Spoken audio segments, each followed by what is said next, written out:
ओम नमः शिवाय। हे भगवान शिव, सावन के महीने में जो सुहागन महिला यह एक काम कर लेगी उसकी हर मनोकामना होगी पूरी, और यदि कोई कन्या यह काम करेगी तो उसको मनचाहा वर मिलेगा। हे भगवान शिव, यदि सावन सोमवार में आपके इस भक्त से कोई भूल हो जाए तो क्षमा करना, हम सब आपकी ही संतान हैं। और जो इस वीडियो को लाइक करें उसके दुख दर्द और गरीबी को दूर कर देना, लाइक जरूर करें। सावन की हार्दिक शुभकामनाएं। दोस्तों, सावन सोमवार के पवित्र दिन में यहाँ पर बांधे एक जोड़ी हरी चूड़ी 24 घंटे के अंदर में देखे चमत्कार। सावन का जो महीना होता है मर्यादा एवं ये भक्ति का महीना होता है, भक्ति का माह होता है। सावन के पूरे महीने पर भगवान भोलेनाथ जी का नियंत्रण माना जाता है। कालों के भी काल कहे जाने वाले महाकाल शिव शंभू को सावन का महीना बहुत ही खूबसूरत लगता है। इस समय सूखे पड़े बंजर, सूखे पड़े बाग खिलखिला उठते हैं, चारों ओर हरियाली ही हरियाली दिखाई होती है। सावन का महीना लड्डू गोपाल श्री कृष्ण को अति प्रिय है। अपने बाल गोपाल रूप में भगवान लड्डू गोपाल वृंदावन में सावन में स्नान अवश्य करने आते हैं। श्री कृष्ण सखियों के साथ मिलकर वर्षा आदि में स्नान करते हैं और नृत्य आदि करते हैं। दोस्तों, ऐसा माना जाता है कि सावन के पूरे महीने भर भगवान भोलेनाथ जी की पूजा पाठ करने से वो शीघ्र ही प्रसन्न होते हैं। सावन का पूरा महीना भगवान भोलेनाथ का प्रिय महीना है। इसकी अनेक पौराणिक कथाएं एवं धार्मिक मान्यताएं भी हैं। दोस्तों, जनसाधारण लोग किसी और महीने में संयम नियम का पालन करें या न करें, लेकिन सावन के महीने में संयम एवं नियम का पालन जरूर करते हैं। सावन में जो लोग व्रत आदि करते हैं तो उन्हें पूरे महीने भर लहसुन प्याज तथा किसी का झूठा भोजन भी नहीं करना चाहिए, क्योंकि इस समय व्रतधारी भगवान शिव की शरण में होता है। तो आप कोई भी ऐसा पाप न करें जिससे भगवान शिव क्रोधित हो जाएं। तो आज की जो वीडियो है बहुत ही सुंदर है, ज्ञानवर्धक जानकारी है। इस वीडियो को अपने फायदे के लिए जरूर पूरा देखना है, क्योंकि अधूरा ज्ञान हमेशा अधूरा फल ही देगा और भगवान शिव का अपमान भी माना जाएगा। इसलिए सावन के शुभ अवसर पर वीडियो को अंत तक जरूर देखें और कमेंट में अपनी राशि जरूर डाल दीजिएगा। यदि हमारे पास कोई उपाय होगा तो वह आकर हम आपके कमेंट के रिप्लाई में जरूर बताएंगे। सावन के महीने की विशेष महत्व कुछ इस प्रकार से है। दोस्तों, सावन के महीने में ही समुद्र मंथन हुआ था। सावन के महीने में ही माता लक्ष्मी उत्पन्न हुई थी और माता लक्ष्मी को धन की देवी का दर्जा सावन के महीने में ही प्राप्त हुआ था। सावन के महीने में ही भगवान भोलेनाथ भूलोक पर आ जाते हैं और भूलोक पर जिनके घर पर यथावश शिवलिंग रखा हुआ होता है तो उनके घर में भगवान आशिंक रूप में जरूर आते हैं। दोस्तों, इस माह में भगवान विष्णु योग निद्रा में चले जाते हैं तो सृष्टि का जो भार होता है वो भगवान भोलेनाथ संभालते हैं। तो आज की जो वीडियो का विषय है बहुत ही सुंदर है कि इस वृक्ष पर बांधे 2 जोड़ा हरी चूड़ी, आपकी हर इच्छा शीघ्र ही पूर्ण होगी।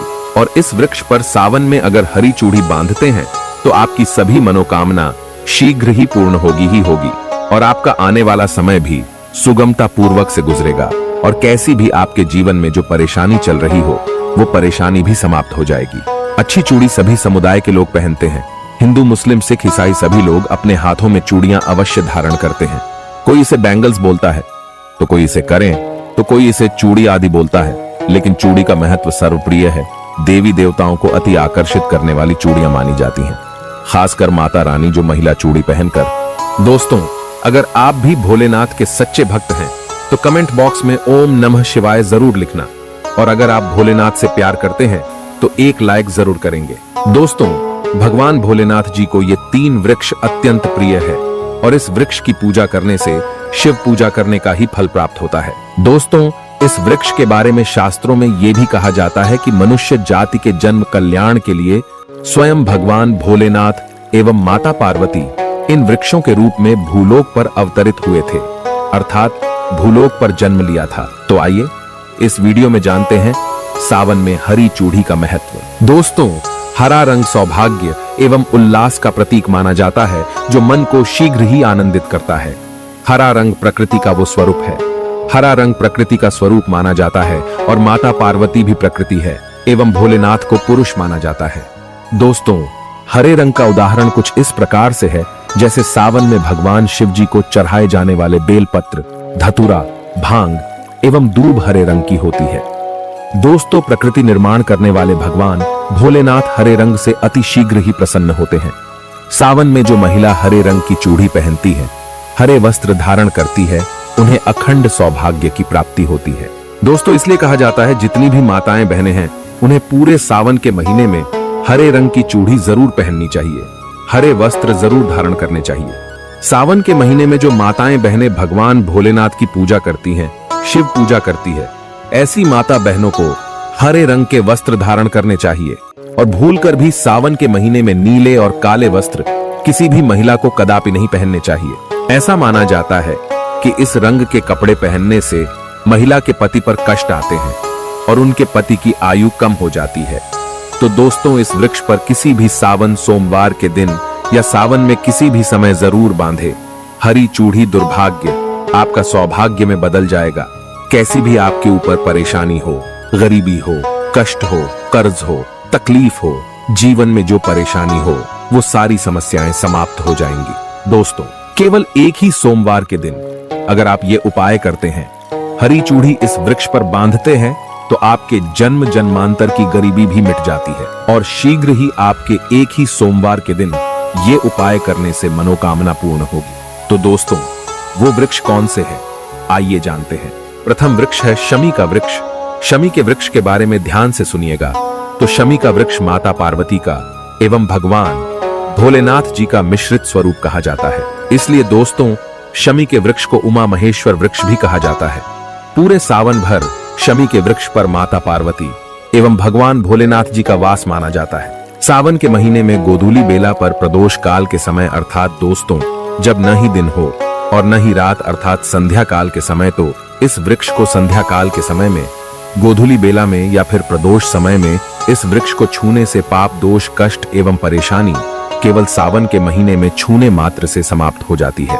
दोस्तों सावन के पवित्र महीने में अगर शमी वृक्ष की जड़ पर कच्चा दूध डाला जाए तो भगवान शिव शीघ्र ही प्रसन्न होते हैं एवं माता पार्वती का ढेर सारा आशीर्वाद प्राप्त होता है। दोस्तों शमी के वृक्ष का महत्व कुछ इस प्रकार से है। भगवान राम रावण पर आक्रमण करने के पूर्व भगवान राम ने शमी वृक्ष की पूजा की थी और पांडवों ने अपने दिव्य हथियार भी शमी के वृक्ष के नीचे में दबाए थे। शमी का वृक्ष जिस घर में लगा होता है उस घर का कल्याण हो जाता है और उस घर में सभी प्रकार के भौतिक सुख वास माना जाता है। तो दोस्तों सावन के किसी भी सोमवार के दिन शमी वृक्ष पर उमा महेश्वर का ध्यान करते हुए 2 जोड़ी हरी चूड़ी एवं हरे रंग का रिबन जरूर बांधना चाहिए, या फिर हरे कलर का जो भी आपको श्रृंगार आदि मिल जाए वो आपको जरूर बांधना चाहिए, जैसे कि हरे रंग की मेहंदी, हरे रंग की बिंदी आदि या हरी चूड़ियां जरूर बांधनी चाहिए। दोस्तों कैसी भी आपकी मनोकामना हो वो एक ही बार में पूर्ण हो जाएगी, क्योंकि इस खास समय पर यानी सावन के समय में भगवान शिव खास तौर पर वास करने आते हैं धरती पर और शमी के वृक्ष में स्थायी रूप से वास करते हैं। शमी का वृक्ष छूने मात्र से आपकी मनोकामना शीघ्र ही पूर्ण हो जाएगी। पूरे सावन भर अगर शमी के पत्ते भोलेनाथ जी को उनकी पूजा में चढ़ाते हैं तो इससे अष्ट लक्ष्मी आपके घर में वास करती है। आपके घर में कैसी भी गरीबी हो, दरिद्रता हो, दुख हो, परेशानी हो, गरीबी हो, बीमारी हो, सब समाप्त हो जाती है और पूर्ण रूप से आपके घर में भौतिक सुख आकर के निवास करने लगते हैं। दोस्तों दूसरा वृक्ष है धतूरे का वृक्ष। धतूरे का वृक्ष भगवान भोलेनाथ के उग्र रूप काल भैरव के अंश से उत्पन्न हुआ है। ऐसी मान्यता है कि शिवलिंग पर धतूरे के पत्ते या पुष्प फल चढ़ाने से राहु केतु एवं शनि के कुप्रभाव समाप्त होते हैं। धतूरे के वृक्ष पर सावन के किसी भी सोमवार के दिन अगर 2 जोड़ी हरी चूड़ी बांधे तो शत्रुओं से छुटकारा मिलता है एवं शत्रुओं का सर्वनाश होता है। और दोस्तों सावन सोमवार के दिन धतूरे का वृक्ष छूने मात्र से भगवान शिव आपके घर में दौड़े चले आएंगे।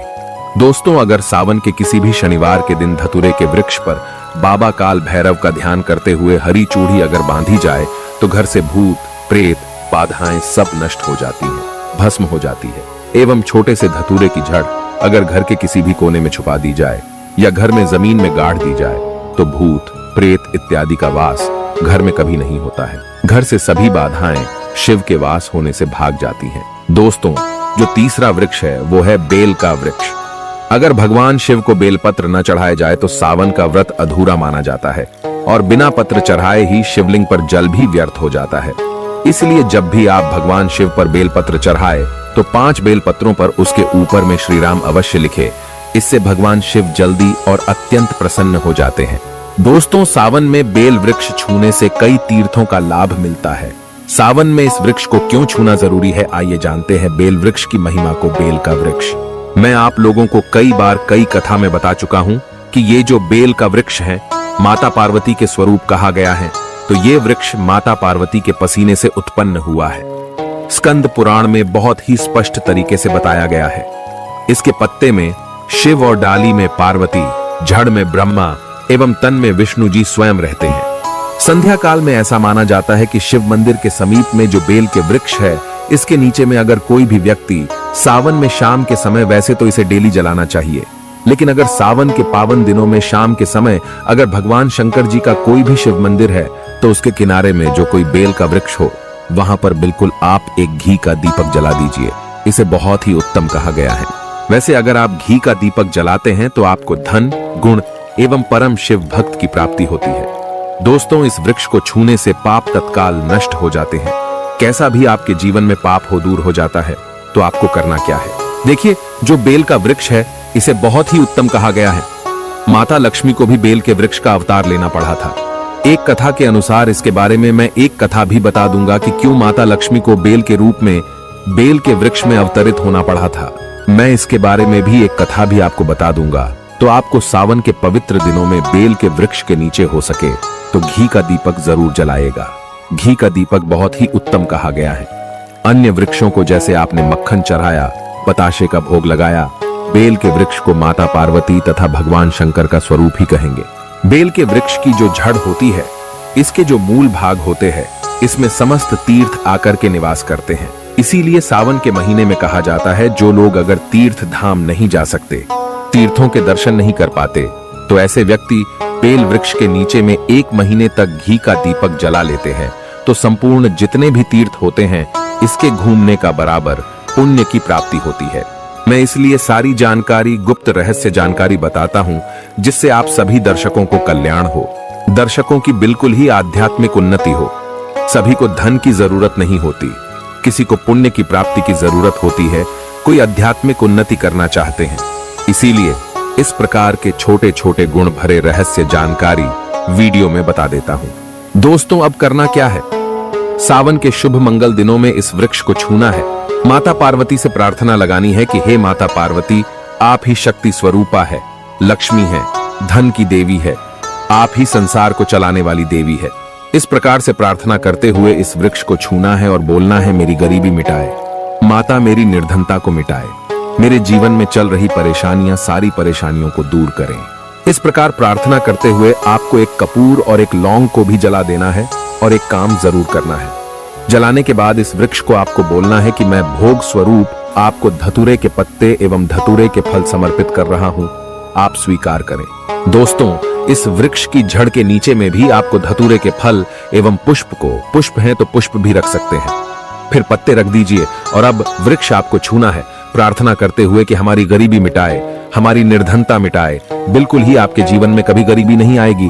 और एक प्रार्थना जरूर करना है, किसी की हाय लग गई हो, बददुआ लग गई हो, किसी का दोष लगा हो जिसके कारण हमारी आध्यात्मिक उन्नति नहीं हो पा रही हो, तो आप जो है हाय, बददुआ एवं किसी का दोष लगा हो उसे तुरंत दूर करें। शनि, राहु, केतु का अगर दुष्ट प्रभाव लग रहा हो, नवग्रहों में से कोई नवग्रह हमें पीड़ित कर रहा हो, या फिर किसी भी हमारे पूर्वजों द्वारा किसी भी प्रकार का हमें पितृ दोष लगा हो, क्योंकि पितृ दोष लगने के कारण व्यक्ति की आत्मिक उन्नति भी नहीं हो पाती, तो आप बोलना कि समस्त प्रकार के दोषों को आप दूर करें, अपने अंदर में खींच लीजिए और आप हमें दोष मुक्त कर दीजिए।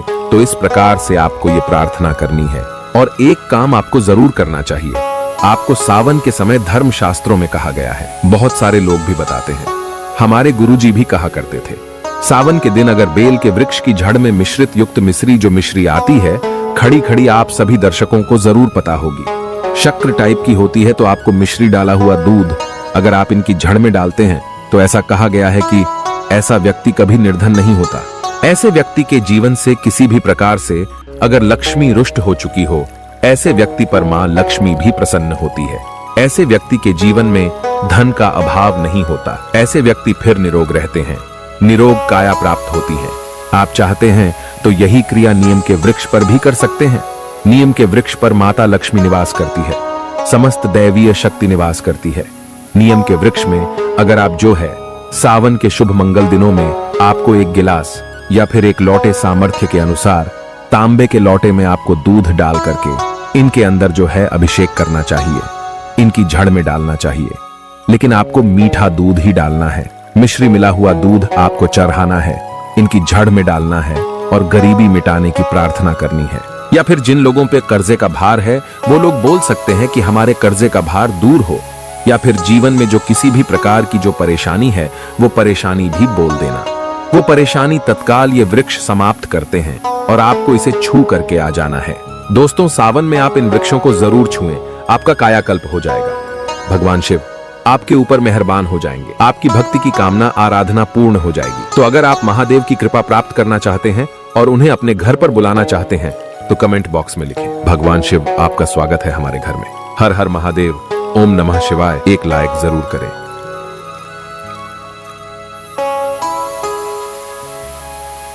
सावन का पवित्र महीना जब धरती पर हर दिशा से हर हर महादेव की गूंज सुनाई देती है, वह समय जब स्वयं भोलेनाथ अपने भक्तों के सबसे निकट होते हैं। उस सावन के किसी भी सोमवार को अगर आप शिवलिंग पर एक चुपचाप किनारे रखी हुई चीज को उठाकर अपने घर ले आते हैं और उसका एक खास तरीका अपनाते हैं, तो आप न केवल दुर्भाग्य को दूर कर सकते हैं बल्कि करोड़पति भी बन सकते हैं। यह कोई काल्पनिक कथा नहीं बल्कि अनेक साधकों द्वारा प्रमाणित अनुभूत प्रयोग है जो महायुक्ति टीवी के माध्यम से अब आपके सामने प्रकट हो रहा है। सावन में सोमवार के दिन जब शिव भक्त व्रत रखते हैं, मंदिरों में बेलपत्र, जल, दूध, शहद और भांग चढ़ाते हैं, उन दिनों मंदिर में शिवलिंग के पास अक्सर कुछ चीजें भक्तों द्वारा अर्पित की जाती हैं जो विशेष रूप से प्रसाद नहीं होती, लेकिन उनका संपर्क सीधे शिवलिंग से होता है। ऐसे में यदि आप सावन के किसी सोमवार को प्रातः ब्रह्म मुहूर्त में स्नान करके स्वच्छ वस्त्र धारण कर शिव मंदिर जाएं और वहां शिवलिंग के पास से चुपचाप कोई भी ऐसी वस्तु उठाएं जो वहां स्वतः रखी गई हो, जैसे बेलपत्र, फूल, चावल, काले तिल या पंचामृत से सिक्त मिट्टी का कण, और उस वस्तु को लेकर घर लाकर अपने पूजा स्थान पर रखें, तो यह वस्तु स्वयं भगवान शिव का आशीर्वाद बन जाती है। और यदि उसी वस्तु को एक लाल वस्त्र में बांधकर अपने धन रखने के स्थान जैसे तिजोरी या गल्ले में रखें, तो बहुत ही शीघ्र आपकी आर्थिक स्थिति बदलने लगती है। विशेषकर यदि आपने यह प्रयोग 3 सावन सोमवार तक लगातार किया हो तो आपके जीवन में लक्ष्मी जी का आगमन अवश्य होता है। और जो व्यक्ति यह उपाय श्रद्धा से करता है वह एक नहीं कई स्रोतों से आय प्राप्त करने लगता है। लेकिन ध्यान रखें कि यह प्रयोग पूर्ण निष्ठा, पवित्रता और मौन भाव से करना होता है, न किसी को बताना है और न ही दिखाना है। और अब बात करते हैं कि शिवलिंग पर क्या चढ़ाना चाहिए और क्या नहीं। तो सर्वप्रथम समझिए कि भगवान शिव को जल, दूध, बेलपत्र, भांग, धतूरा, शहद, सफेद चंदन, सफेद फूल, आंख का फूल, पंचामृत इत्यादि अत्यंत प्रिय हैं। विशेष रूप से बेलपत्र तो भगवान शिव के हृदय के समान माना जाता है। उसमें 3 पत्तियां अवश्य होनी चाहिए और वह टूटी हुई नहीं होनी चाहिए। बेलपत्र चढ़ाते समय उसका ऊपरी भाग, नुकीला हिस्सा शिवलिंग की ओर होना चाहिए। वहीं दूसरी ओर शिवलिंग पर तुलसी के पत्ते कभी नहीं चढ़ाना चाहिए, क्योंकि यह श्री हरि विष्णु को समर्पित माने जाते हैं और शिव पुराण में इसका निषेध किया गया है। इसके अलावा हल्दी, केसर, शंख का जल, नारियल जल और कभी भी फूल जो मुरझाए हों, टूटे हों या किसी और पूजा से बचे हुए हों, उन्हें भी शिवलिंग पर चढ़ाना वर्जित है। खासकर तामसी वस्तुएं जैसे मांस, मदिरा या प्याज लहसुन से बनी चीजें शिवलिंग के पास भी नहीं जानी चाहिए। अगर ऐसा कोई व्यक्ति करता है तो वह शिव का रुष्ट स्वरूप भैरव का क्रोध झेल सकता है। अतः सावधानी और श्रद्धा दोनों ही आवश्यक हैं। और जब भी शिवलिंग पर अर्पण करें तो AUM नमः शिवाय या महामृत्युंजय मंत्र का जाप करते हुए करें। और सोमवार के दिन कच्चा दूध अभिषेक के लिए प्रयोग करें, लेकिन वह उबला हुआ नहीं होना चाहिए और उसमें कोई खटास या मिलावट नहीं होनी चाहिए। वहीं अभिषेक के लिए जल भी गंगा जल या कुएं का शुद्ध जल होना चाहिए। इस दिन शिवलिंग को स्पर्श करते समय अपने मन को पवित्र रखें, क्योंकि कहा गया है कि शिव तो भाव के भूखे हैं, धन या वस्त्र से नहीं बल्कि आपके समर्पण से प्रसन्न होते हैं। इसीलिए यदि आप इस सावन सोमवार को नियम पूर्वक व्रत रखें, ब्रह्म मुहूर्त में उठकर शिवलिंग का अभिषेक करें और उपरोक्त बताए अनुसार शिवलिंग से जुड़ी कोई वस्तु लेकर उसे अपने घर के धन स्थान पर स्थापित करें, तो समझ लीजिए आपके जीवन का भाग्य बदलना निश्चित है। यह कोई तंत्र मंत्र नहीं बल्कि शिव तत्व की कृपा है जो उनके संपर्क में आई वस्तु से प्रकट होती है। और महायुक्ति टीवी पर ऐसे चमत्कारी और दुर्लभ प्रयोग आपके लिए आगे भी लाते रहेंगे। बस इस वीडियो को अंत तक देखिए, इसे शेयर कीजिए और चैनल को सब्सक्राइब कीजिए ताकि शिव जी की यह कृपा सब तक पहुंचे। क्योंकि सावन केवल व्रत का समय नहीं, यह शिव से एकाकार होने का काल है। इस काल में जो भक्त प्रयास करता है वह कभी असफल नहीं होता। इसलिए आज ही शिवलिंग से उठाकर वह एक वस्तु अपने पास रखें जो आपके भाग्य को चमकाए और आपको बना दे करोड़ों का स्वामी। क्योंकि जब स्वयं त्रिलोकीनाथ की कृपा होती है तो असंभव भी संभव हो जाता है। सावन के सोमवार को जब सूरज की पहली किरण शिवालय की ध्वजा पर पड़ती है, तब उस पल को अगर कोई भक्त सही अर्थों में साध ले तो वह पल केवल क्षण भर का नहीं रहता, वह तो उसके जीवन की दिशा बदल देता है। और इसी पल में यदि वह भक्त, जैसा हमने पहले बताया, शिवलिंग के समीप रखी हुई किसी भी एक दिव्य वस्तु को उठाकर उसे गंगा जल से शुद्ध कर लाल वस्त्र में बांधकर अपने घर की तिजोरी, अलमारी, धन रखने के स्थान या दुकान के गल्ले में स्थापित कर देता है और उसके बाद प्रतिदिन उसी वस्तु को देखकर केवल एक बार AUM नमः शिवाय का 108 बार जाप करता है, तो धीरे धीरे वह वस्तु सजीव प्रतीक बन जाती है शिव की शक्ति का और उसकी ऊर्जा से वह घर आकर्षण का केंद्र बन जाता है। धन, सौभाग्य और समृद्धि के लिए इतना ही नहीं, जिन लोगों का व्यापार नहीं चल रहा, नौकरी में प्रमोशन नहीं मिल रही या पैसा टिकता नहीं, वे जब इसी प्रयोग को करते हैं तो जैसे बंधी हुई किस्मत की गांठ अपने आप खुलने लगती है और चमत्कार इतने स्पष्ट होते हैं कि परिवारजन तक पूछने लगते हैं कि कौन सा शुभ कार्य किया तुमने। यह कोई तिलिस्म नहीं, यह स्वयं शिव के त्रिनेत्र की वह दृष्टि है जो जब किसी पर पड़ती है तो उस व्यक्ति की पहचान तक बदल जाती है, उसके शत्रु मित्र बन जाते हैं, बाधाएं अवसर में बदलने लगती हैं और जीवन वैभव से भर जाता है। महायुक्ति टीवी पर हम आपको केवल उपाय नहीं बताते, हम आपको वह शक्ति प्रदान करते हैं जिससे आप हर उपाय को अपने जीवन में सत्य बना सकें। और यह शिवलिंग से जुड़ा प्रयोग कोई तात्कालिक लालच का रास्ता नहीं है, यह साधना है, एक गहन भावनात्मक, मानसिक और आत्मिक यात्रा है जिसमें आप स्वयं को शिव के समीप पाते हैं। और जैसे जैसे यह साधना गहराती है वैसे वैसे आपके घर में धन की वर्षा होने लगती है। ऐसे उदाहरण अनेकों हैं जहां किसी ने केवल 3 सोमवार यह प्रक्रिया की और चौथे सोमवार तक उसे न केवल रुका हुआ पैसा मिल गया बल्कि उसे ऐसा अवसर मिला जिसकी उसने कभी कल्पना भी नहीं की थी। अब एक और रहस्य जानिए, यदि आप इस शिवलिंग से उठाई गई वस्तु के साथ साथ सोमवार को एक विशेष दीपक भी जलाएं जिसमें शुद्ध घी, थोड़ी सी कपूर और 2 लौंग हों और दीपक को शिवलिंग के सामने अर्पण करने के बाद उसकी ज्वाला में अपने नाम का उच्चारण करके AUM शिवाय धन समृद्धिम देहि देहि नमः का 21 बार जाप करें तो यह प्रयोग कई गुना अधिक प्रभावी हो जाता है। अब हम आपको सावन सोमवार की रात में सोने से पूर्व किया जाने वाला एक और धनवर्धक रहस्य उपाय बताते हैं। रात्रि में एक सफेद कपड़े में थोड़ी सी सफेद चावल, थोड़ी सी काली मिट्टी जो शिवलिंग के समीप की हो और एक छोटा सा चांदी का सिक्का रखें और उसे तकिए के नीचे रखकर सोएं और प्रातः उसे शिवलिंग के चरणों में अर्पित करें। फिर देखिए अगले 21 दिनों में कैसे अद्भुत परिवर्तन होते हैं, क्योंकि जब आपकी आस्था निष्कलंक होती है और आप नियम से हर कार्य करते हैं तो ब्रह्मांड की सारी शक्तियां आपके सहयोग में उतर आती हैं। अब बात करते हैं उन विशेष 11 वस्तुओं की जो अगर आप सावन में शिवलिंग पर चढ़ाते हैं तो उसका प्रभाव कई जन्मों तक रहता है। 1. बेलपत्र 3 पत्तियों वाला। 2. आक का फूल। 3. कच्चा दूध। 4. काले तिल। 5. पंचामृत। 6ठा गंगा जल। 7वां भांग। 8वां सफेद चंदन। 9वां मिश्री। 10वां केसर मिश्रित जल। 11वीं जौ भीगे हुए। यह 11 वस्तुएं जब आप पूरे सावन में सोमवार को अर्पित करते हैं और उसके बाद उसी सामग्री का एक अंश अपने पास रखते हैं तो वह एक अनोखा यंत्र बन जाता है, धन को खींचने वाला, सुख शांति को स्थायी करने वाला और दुर्भाग्य को भस्म करने वाला। परंतु सावधान, यदि आप अनजाने में भी शिवलिंग पर तुलसी, हल्दी, केसर, सिंदूर, नारियल पानी या टूटी फूटी सामग्री चढ़ाते हैं तो यह पुण्य नहीं पाप बन जाता है।